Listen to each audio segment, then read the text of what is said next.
Okay, so this is my latest take on the classic apple picker slash kaboom style game, written entirely in Godot and using the visual scripting language inside of Godot. So the main architecture here, there is a main scene. Godot works with scenes, and everything's a scene, even your players, your sprites, your prefab, whatever. Everything is sort of like a scene.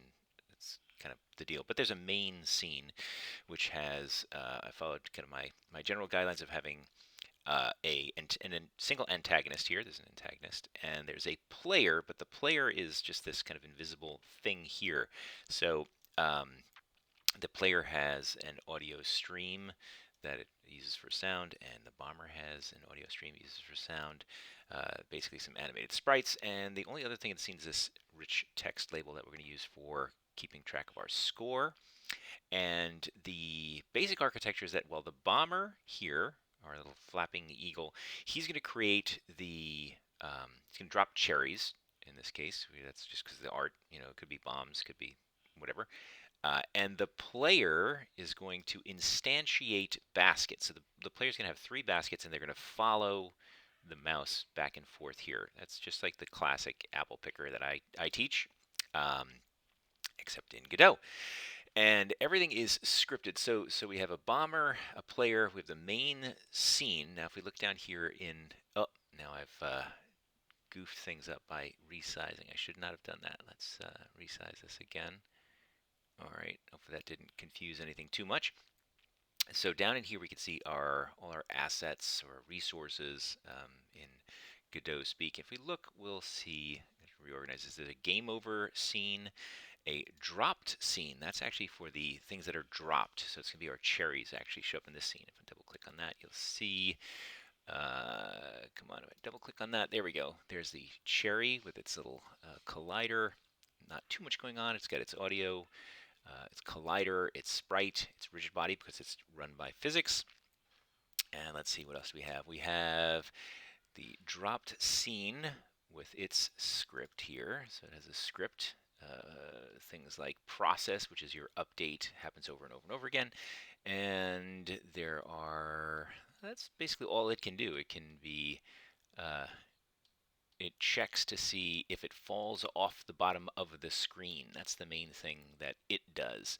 And if it does fall off the bottom of the screen, then well, you have to lose the basket and you have to lose all of the things that have been dropped. So the let's see, the bomber, I think the bomber is the one that keeps track of the all of the bombs that are in the air, and the player, of course, is the thing that keeps track of its baskets. So that's why it kind of talks in one case to the bomber, in the other case to the player, and calls a script on one of those two things.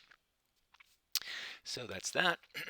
And let's see, so that's the dropped, and there's also the basket scene.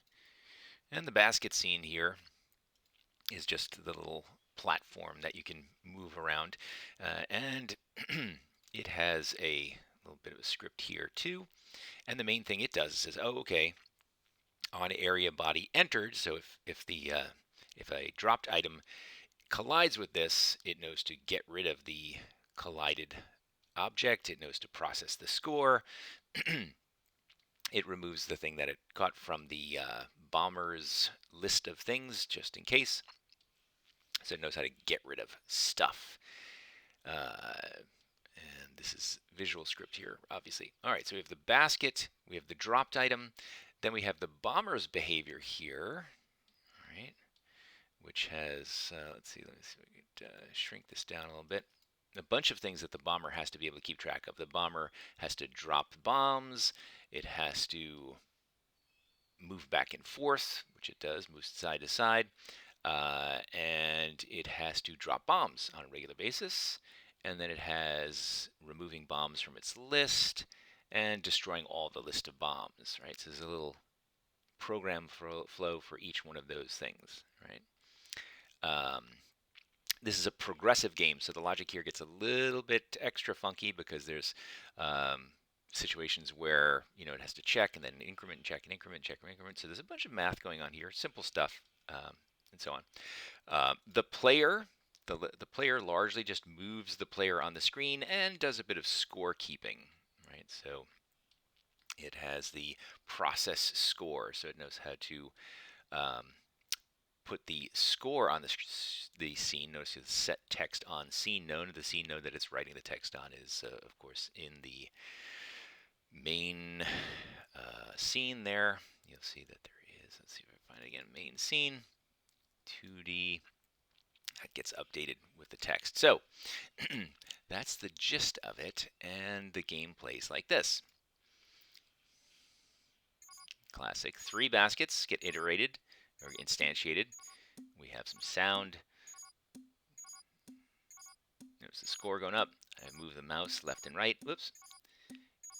As long as I catch a cherry, I get a score. I can catch it in any of the baskets. Now if I miss, I lose a basket and get rid of all the cherries. Okay, lose another one. All right. And oops. Lose the last one. There you go. It's a classic. Probably do some other scripts, tutorials, whatever, to go into real kind of details on how the visual scripting works. But that's the gist of it.